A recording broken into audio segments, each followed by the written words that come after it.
Welcome to Reach Pharmacy Health Talks. We slather it on, rub it in, but how often do we really think about moisturizer? I mean, it's lotion, right? Right. At least that's what I thought until I dug into the research for this deep dive. Oh, wow.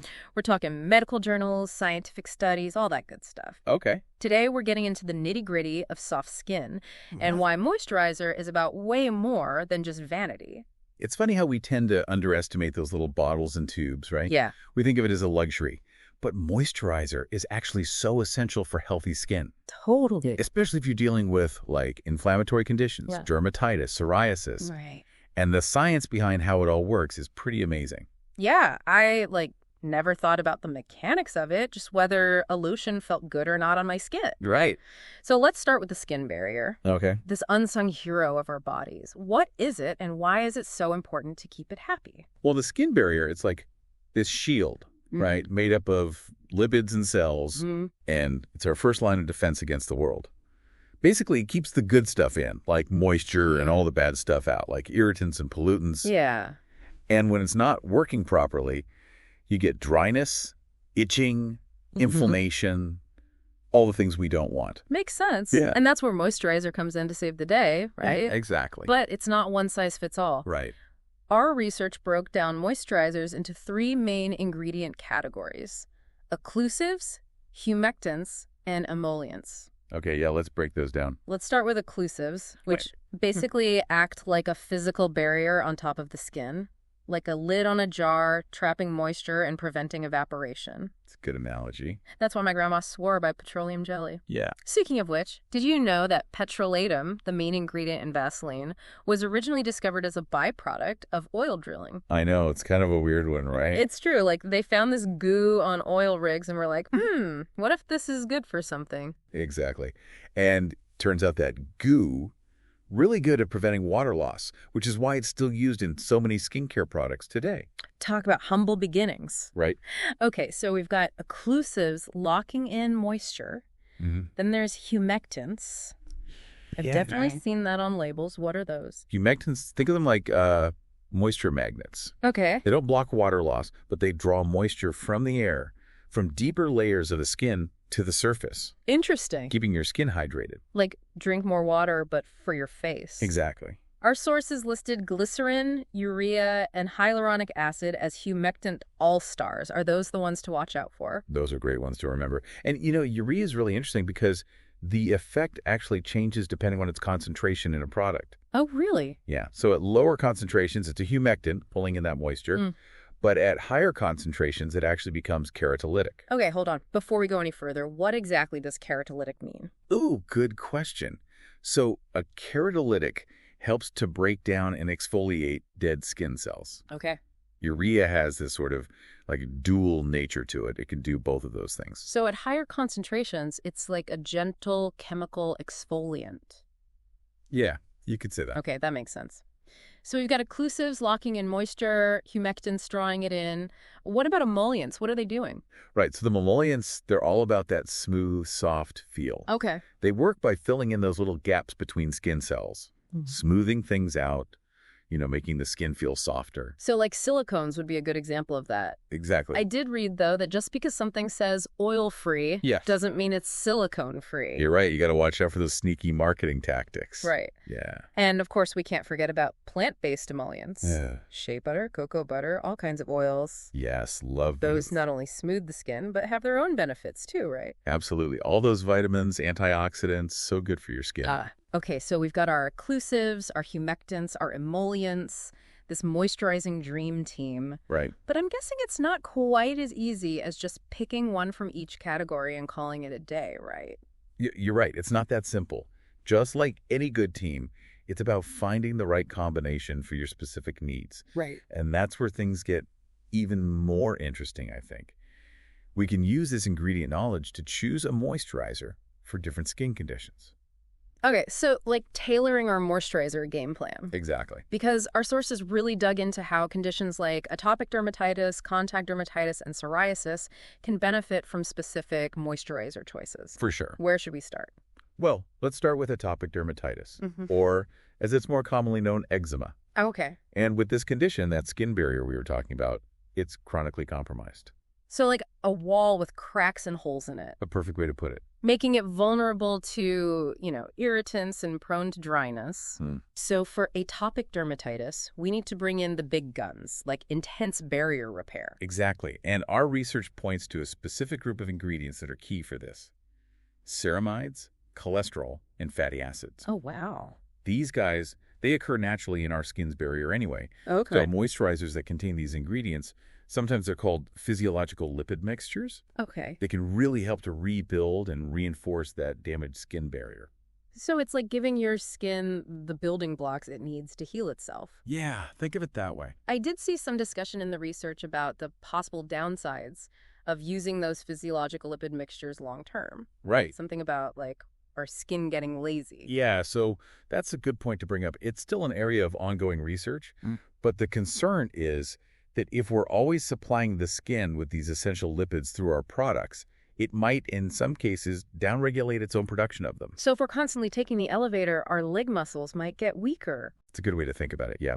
The research isn't totally conclusive yet, but it is something to be mindful of. Okay. And this is why it's always best, especially with chronic conditions like atopic dermatitis, to talk to a dermatologist to figure out the best long-term strategy for you. Absolutely. Personalized advice is key. Okay, what about contact dermatitis, which, as I understand it, can be caused by irritants or allergens? How does moisturizer play into this? So whether it's irritant or allergic contact dermatitis, the name of the game is gentleness, Okay. because the skin barrier is already irritated, either by something harsh or by an allergic reaction. Right. And so you want to avoid anything that's going to further irritate or inflame the skin. So like gentle cleansers and moisturizers are a must. Definitely. Are there specific ingredients we should look for, or is it more about what to avoid?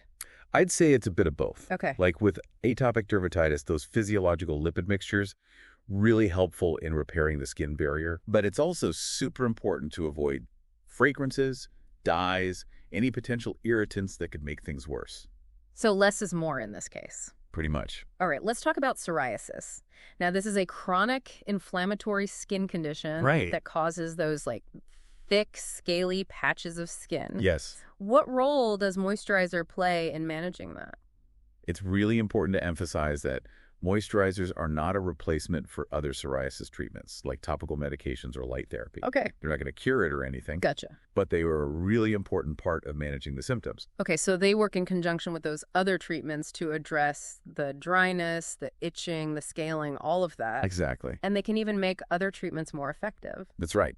For example, our research showed that if you apply mineral oil before UV therapy, it can actually make it more effective. Really? I had no idea. Yeah, it's pretty cool. It seems like the mineral oil creates a more uniform surface on the skin, which allows the UV light to penetrate more effectively. That's fascinating. It seems like there's always something new to learn about all of this stuff. Right.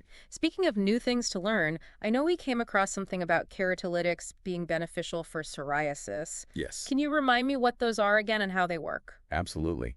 Remember we talked about how urea can be keratolytic at higher concentrations? Uh-huh. Well, there are other ingredients like that too.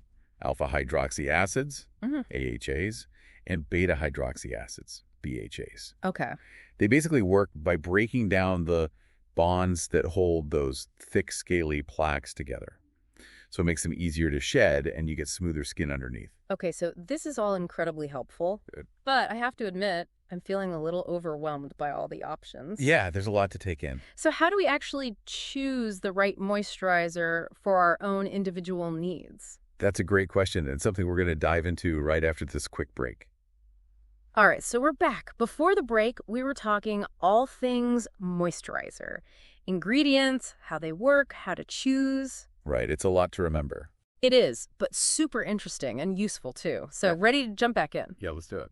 Okay, so how do we take all this knowledge, all these occlusives and humectants and whatnot, and actually pick the right moisturizer for us? Okay, so first things first, you got to know your skin type. Makes sense. Are you oily? Are you dry? Combination skin. That's always step one. Right, because what works for my friend with her crazy dry skin is not going to fly for my T-zone. By like noon, it's an oil slick. Exactly. So if you're on the drier side, a thick ointment, something with petrolatum, shea butter, those are your best bets. Creates that protective barrier, locks the moisture in. Okay. Now, oilier skin types, they might do better with a lighter lotion or even a serum, something with hyaluronic acid maybe to draw in moisture, but without that heavy, greasy feeling. So know your skin type. That's the first hurdle. Yes. What else should we be thinking about when we're facing down the moisturizer aisle? Don't forget about those areas that need a little extra love, like our hands, our feet, even our lips. Those tend to get drier faster. Right? They're working overtime. Exactly. So they might need a richer formula, something with more emollients. Think balms, heavy creams, Okay, so that's why hand cream is its own whole thing. Exactly. And since we're talking about specific needs, what about seasonal changes? I feel like my skin is a whole different animal in winter versus summer. Oh, absolutely. You change your wardrobe with the seasons, right? Well, same goes for your moisturizer. Okay. Summertime, there's more humidity in the air. Yeah. You can usually get away with a lighter formula. Right. But winter, different story. Dry air, we're blasting the heat indoors. Skin needs that extra help. Time for the heavy-duty stuff. Exactly. That's when those rich occlusives and emollients really come into play. Gotta adapt to our environment. Right. I'm also realizing that moisturizer has come a long way. It's not just about slapping on some lotion for hydration anymore. It's true. It's about barrier repair, targeted ingredients, addressing specific concerns. Like, it's a whole science now. I know. It's pretty amazing. Moisturizers are becoming more sophisticated, more effective. We're seeing a real evolution in this area of skincare. It's exciting. It is. So we've got our skin type down. We're thinking about problem areas, the seasons. Any last words of wisdom for choosing wisely? Read the ingredient list. I know it sounds obvious, but knowing what you're putting on your skin is so important. Right. Look for those key players we talked about. Occlusives, humectants, emollients, and don't be afraid to experiment until you find what works for you. It's like having a secret decoder ring for skincare. Exactly. I love it. This has been eye-opening and honestly a little addictive. I feel Yeah. like I could talk about moisturizers all day now. Who knew there was so much to it? I know. It's fascinating, isn't it? Okay, so we've covered a lot of ground here. We have. From the science of the skin barrier to Yeah. the ins and outs of moisturizer ingredients. It's complicated stuff. It is, but so important for healthy skin. I agree. We talked about how to tailor them for different skin conditions. Right. So many factors to consider. Exactly. And now it's like, okay, how do we actually take all this knowledge and walk into the store and choose the right moisturizer Yeah, good question. for our own unique skin? Right. How to put it all into practice. Exactly. Well, I always tell people, Yeah. don't be afraid to just really read that ingredient list. Okay. Channel your inner scientist, Look for those occlusives, those humectants, those emollients that we've been talking about. Right. Like, we have the tools now. Exactly. You're an informed consumer, No more just grabbing the prettiest bottle off the shelf. right? Unless you already know it's got the good stuff in it, That's true. Got to treat yourself sometimes. of course. This has been so eye-opening. I feel like a moisturizer expert now. Almost. You're well on your way. What about you guys? We want to hear from you. Head over to our social media and tell us what's your go-to moisturizer and why. Yeah, what are your favorites? We'll be right here, ready to geek out with you over all the ingredients. Until next time, happy hydrating. Bye for now. Thank you for listening. Visit reachpharmacy.com, your go-to online pharmacy for all your medical needs in the UK.